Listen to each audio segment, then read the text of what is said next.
Hello dear students, welcome to ASC starter. मैं आपको इस वीडियो में क्लास 8 का हिंदी का जो डीए की तरफ से यहाँ पर प्रैक्टिस पेपर दे रखा है ना मिड टर्म का, उसी को यहाँ पे करवाने जा रहा हूँ। तो देखिए, सबसे पहले आपको बता दूं कि पेपर का सेम पैटर्न ऐसा ही रहेगा। ठीक है, पहले नंबर पर जो है आंसरिंग पैसेज आएगी। ठीक है, फिर उसके बाद कविता आएगी, आपको इसे करना होगा। ठीक है, फिर उसके बाद ग्रामर का पोर्शन आएगा, 10 नंबर का आएगा। फिर आपकी बुक में से पैसेज आएगी। ठीक है, फिर आपको उसे अच्छे से करना होगा। फिर आपकी बुक में से क्वेश्चन आंसर आएंगे। ठीक है, फिर आपकी बुक में से कविता आएगी, उसके आपको आंसर देने होंगे।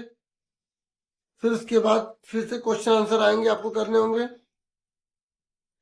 फिर आपके एग्जाम में एक तो आ रहा है पत्र, जो दो में से आपको एक करना होगा। पत्र की वीडियो मैंने बना रखी है, आप हिंदी पत्र लिखिए।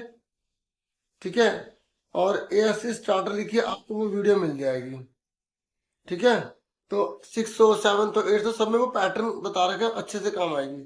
और ये विषय पर आपको लिखना है, अनुच्छेद लिखना है। ठीक है, अब मैं स्टार्ट कर रहा हूँ, ध्यान समझिए। खंड का है अपठित बोध है, तो पैसेज को पढ़ के आपको आंसर देने हैं, तो ध्यान से सुनिएगा। देखिए, हमें जीवन में यह आदत अवश्य अपनानी चाहिए कि थाली में उतना ही भोजन ले जितनी हमें आवश्यकता हो। अक्सर लोग अधिक भोजन ले लेते हैं और उसे पूरा ना खा पाने पर फेंक देते हैं। यह अन्न केवल अन्न ही नहीं, बल्कि किसानों की कठिन मेहनत और प्रकृति का अमूल्य उपहार है। जब यह नालियों में बहता है तो न केवल संसाधनों की बर्बादी होती है, बल्कि यह भी याद आता है कि अनेक लोग भूखे पेट सो जाते हैं। इसलिए हमें संयम बरतना चाहिए और उतना ही भोजन लेना चाहिए जितना खा सके। यही समझदारी है। हमने पढ़ लिया, अब क्वेश्चन आंसर करते हैं। देखो, ये नहीं कि एक बार पढ़ लिया और हम सारे आंसर दे देंगे, नहीं आएगा तो हम इसके आंसर को इसमें ढूंढेंगे भी। ठीक है, आपको ये चीज समझनी है। देखिए, पहला है, गद्यांश के अनुसार यदि व्यक्ति द्वारा आवश्यकता अनुसार ही भोजन लिया जाए तो इसका क्या परिणाम होगा। बताओ, अगर जितना भोजन चाहिए हम उतना ही लेंगे तो क्या होगा। अन्न की बर्बादी घटेगी, बिल्कुल ठीक। किसान की मेहनत बढ़ेगी, भाई किसान तो उतनी मेहनत कर रहा है। यहाँ पर किसान की मेहनत के रिगार्डिंग बोला गया कि वो कठिन मेहनत करता है, लेकिन ये नहीं बोला गया कि अगर हम खाना बचाना शुरू कर देंगे तो किसान की मेहनत बढ़ जाएगी। उल्टा किसान की मेहनत घट ही जाएगी, क्योंकि उसे कम उत्पादन करना पड़ेगा। संसाधनों की बर्बादी होगी, ये तो गलत है। मोटापे की समस्या बढ़ेगी, ये भी गलत है। तो इसका आंसर क्या है, अन्न की बर्बादी घट जाएगी। ठीक है, तो पहले का आंसर क्या है, का। पैसेज को ध्यान से पढ़ के करना है। फिर उसके बाद अब नेक्स्ट है क्वेश्चन, गद्यांश में अन्न को किस रूप में देखा गया है। तो देखो, मान लो मुझे ध्यान नहीं है, तो मैं इसमें से फिर से पढ़ूंगा कि किस रूप में बोला गया गद्यांश में अन्न को। तो यहाँ देखो, यहाँ लिखा यह अन्न केवल अन्न ही नहीं, बल्कि किसानों की कठिन मेहनत और प्रकृति का अमूल्य उपहार है। ठीक है ना, उपहार। तो ऑप्शन में देखो कहाँ लिखा उपहार, ये रहा, तो आंसर क्या आएगा, गा। ठीक है, फिर नेक्स्ट कह रहा है, गद्यांश के अनुसार समझदारी किसे कहा गया है। बताओ, किसे समझदारी बोला गया है। ये शब्द ढूंढो, समझदारी कहाँ लिखा है, ये लिखा। तो समझदारी क्या है, हमें संयम बरतना चाहिए और उतना ही भोजन लेना चाहिए जितना खा सके, यही समझदारी है। तो यहां से आते उतार देंगे। क्लियर हो गया आपको अच्छे से। ठीक है, उसके बाद नेक्स्ट क्वेश्चन है यहाँ पर, ये कह रहा है, गद्यांश के अनुसार लिखिए कि आवश्यकता से अधिक भोजन क्यों नहीं लेना चाहिए। बताओ, अगर हम आवश्यकता से अधिक भोजन लेंगे तो क्या होगा, बताओ। देखो, इसमें बहुत सारे पॉइंट है, तो आपको यहाँ मेन बताना है कि आवश्यकता से अधिक भोजन लेंगे तो क्या होगा। तो आप बोलोगे, यदि हम आवश्यकता से अधिक भोजन लेंगे ना तो उसे नालियों में बहाया जाएगा, संसाधन की बर्बादी होगी, और कई लोग भूखे पेट सो जाते हैं क्योंकि उनको भोजन नहीं मिल पाता। तो ये आप 3 पॉइंटों में लिख सकते हैं, 2 पॉइंटों में लिख सकते हो, थोड़ा अपने बना के भी लिखना पड़ता है। लिखना इसी में से है, लेकिन आपको अपने हिसाब से लिखना है। ठीक है, मेन आपको ऐसे लिखना है कि अगर हमने अन्न को नहीं बचाया तो नाले में बहाया जाएगा, बर्बाद करेंगे तो। ठीक है, और लोग कहीं भूखे पेट सोएंगे। ठीक है, सुन रहे मेरी बात। ठीक है, क्लियर हो गया। संसाधन की बर्बादी होगी, ये पॉइंट मेन है, जरूर लिखना। ठीक है, अब क्वेश्चन तो अभी से नहीं आएगा, ये तो आएगा नहीं, अब सिर्फ प्रैक्टिस के लिए था। अब आ जाओ सेकंड पर। ये कह रहा है प्रश्न नंबर 2, ये कह रहा है आपको इसको पढ़ना है, फिर आपको इसके आंसर देने हैं। ये कह रहा है हरी घास पर बिखेर दी है ये किसने मोती की लड़ियां, कौन रात में गूंथ गया है ये उज्जवल हीरो की कड़ियां, लुटा गया है कौन जोहरी अपने घर का भरा खजाना, पत्तों पर फूलों पर पग पग बिखरे हुए रत्न है नाना, जी होता इन ओस कणों को अंजलि में भर घर ले आऊं, इनकी शोभा निरख निरख कर इन पर कविता एक बनाऊं। समझ में आ गई? मतलब यह किसकी बात कर रहा है? पहले आप ना इसको 2 दिन में पढ़ लो, 5 नंबर का तो 10 मिनट आराम से दो। हरी घास पर बिखेर दी है, हरी घास पर बिखेर दी है क्या? ये किसने मोती की लड़ी है? ये मोती किसको बोल रहे हैं? कौन रात में गूंथ गया है ये उज्जवल हीरो की कड़ियां, ये हीरे किसको बोला गया है? लुटा गया है कौन जोहरी अपना घर का भरा खजाना, पत्तों पर फूलों पर पग पग बिखरे हुए रत्न है नाना, किसकी बात कर रहा है? जी होता इन ओस कणों को, आगे ना ओस की बात कर रहा है। तो 2 3 में पढ़ो, ओस की बात कर रहा है। अब हम पढ़ेंगे क्वेश्चन आंसर। लेकिन प्रस्तुत पद्यांश में रत्न किसे कहा गया है? देखो हमने ध्यान से पढ़ा तो रत्न किसे कहा गया? ना हीरे को, ना मोती को, ना घास को। यहाँ पे ओस की बात कर रहा है वो। ठीक है, अच्छे से पढ़ोगे तभी अच्छे से आंसर दोगे, लापरवाही करोगे तो पैसे में नंबर नहीं आने वाले। इधर पद्यांश में किसकी सुंदरता का वर्णन किया गया है? ये सब क्या है? किसकी सुंदरता है? रत्नों की, कविता की, मनुष्य की? प्रकृति तो है ये ओस, तो प्रकृति की बात कर रहे हैं। तो आपको बेस्ट आंसर सोचना है, उसके अकॉर्डिंग सोचना है और गंभीरता से सोचना है। ऊपर ऊपर का सोचोगे तो नहीं आप नंबर ले पाओगे। नेक्स्ट है, पद्यांश के अनुसार कवि ने ओस कणों को कहां देखा? तो देखो शुरू में मिल गया, हरी घास पर बिखेर दी है ये किसने मोती के लिए, तो आप लिखोगे घास पर उसने देखा। ठीक है, नेक्स्ट ये कह रहा पद्यांश के अनुसार ओस कणों को देखकर कवि के मन में क्या भाव आते हैं? तो आप इसका आंसर ये बता दोगे कि कवि का मन ये कर रहा है कि ओस कणों को ना अंजलि में भर के, इसमें भर के जो है ना घर ले आए और इसकी शोभा को निरख कर देखे और एक कविता बनाए। तो आपको इसको थोड़ा कन्वर्ट करके लिखना है। अगर इस सेम उतार दोगे तो भी नंबर टीचर दे देंगे। ठीक है, समझ में आ गया कि कवि के मन में क्या भाव आ रहे हैं? क्लियर हो गया क्या भाव आ रहे हैं? ये सारे भाव आ रहे हैं कि वो ओस के कणों को अपनी अंजलि में भरना चाहता है, उनकी शोभा को देखना चाहता है, निरखना चाहता है और कविता बनाना चाहता है, और बना दी कविता।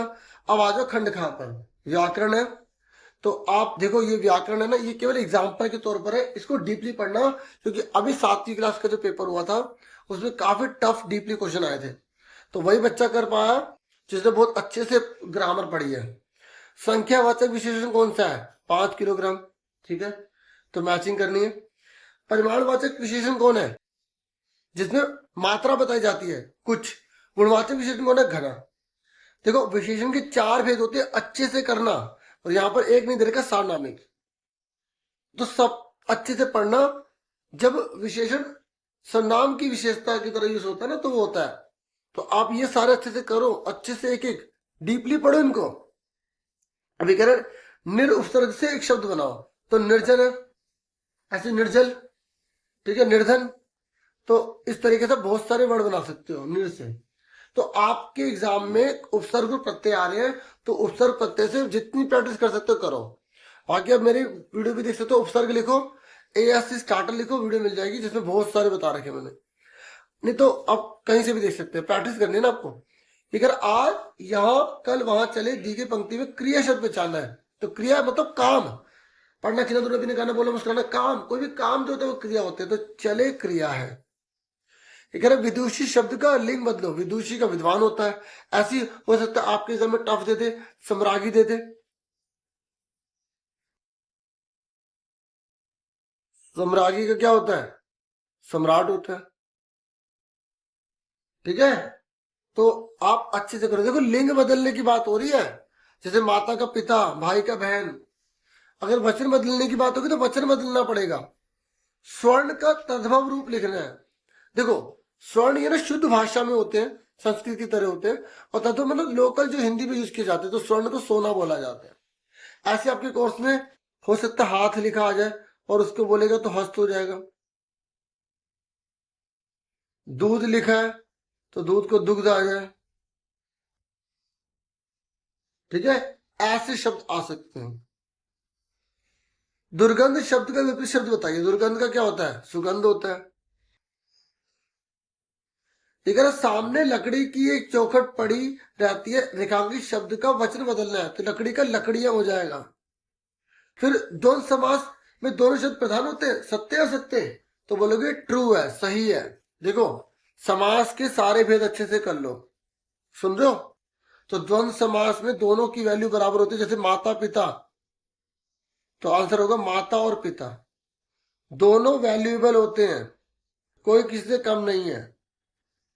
ठीक है, द्वंद समास। तो सारे समास कर लो, कर्मधारय अव्ययभाव समास, अच्छे से उसकी प्रैक्टिस कर लो।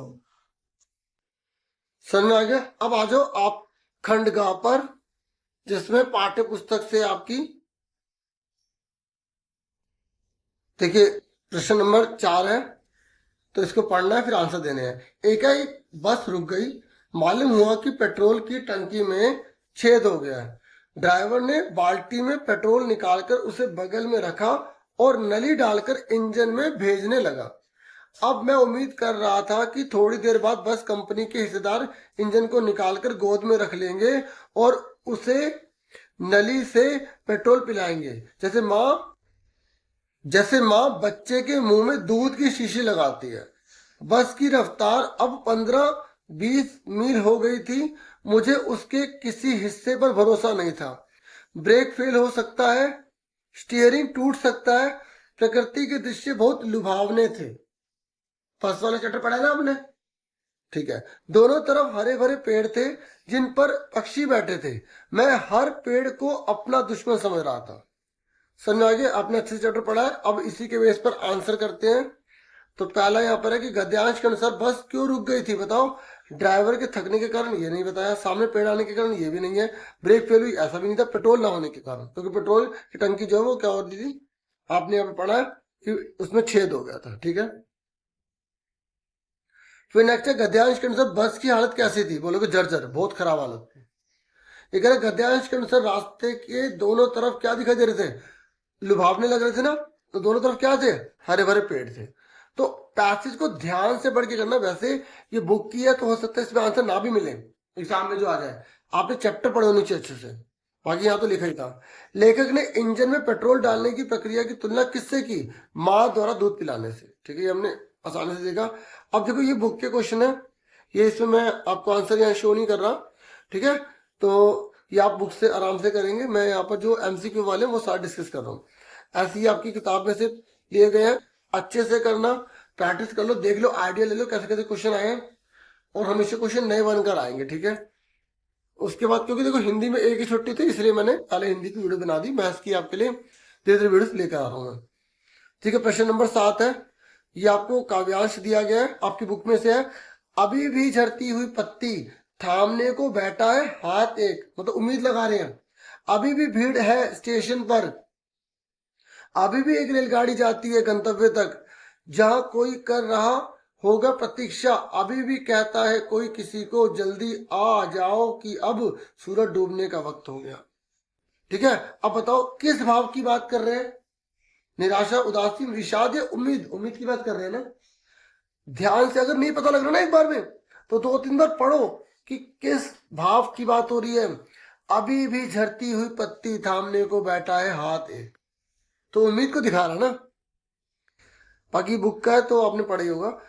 और पद्यांश में सूरज डूबना किस समय को दर्शाता है, सूरज कब डूबता है, शाम को ना। आंसर आ गया। फिर नेक्स्ट है पद्यांश में गंतव्य का क्या मतलब होता है, जहां में जाना है उसे बोलते हैं गंतव्य। फिर भी पढ़ लेते हैं। ये लिखा, अभी भी एक रेलगाड़ी जाती है गंतव्य तक, मतलब हमारी मंजिल तक, लास्ट स्टेशन तक जहां में जाना है, तो यात्रा का अंतिम स्थान।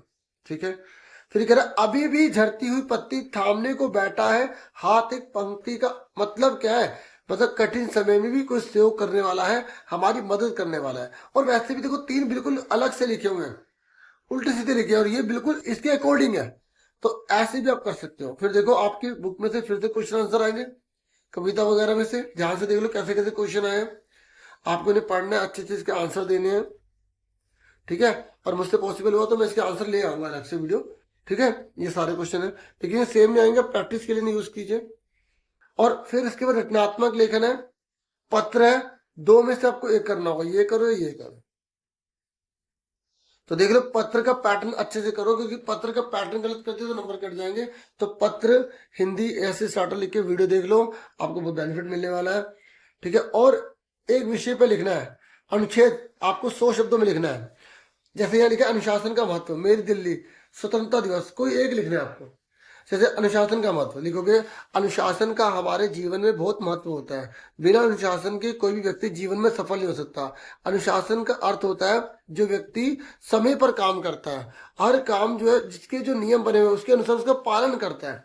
और जो व्यक्ति इसके महत्व को जानता है वही व्यक्ति जीवन में हर प्रकार की सफलता को प्राप्त कर सकता है। जीवन में कई असफलताएं आती है, लेकिन हमें अनुशासन फिर भी बना के रखना चाहिए और हार नहीं माननी चाहिए, जीवन में आगे बढ़ते रहना चाहिए। ऐसे अपने भावों को इसमें पिरो पिरो के शब्दों में लिख देना बच्चों, जो सबसे अच्छा आता वही करना। जैसे मेरी दिल्ली सबसे सुंदर दिल्ली है, मेरी दिल्ली में बहुत सारी पुरानी चीजें भी हैं, कई नई प्रकार की चीजें भी देखने को मिलती है, यहाँ पुल भी है, सड़कें भी है, स्कूल भी है, अस्पताल भी है।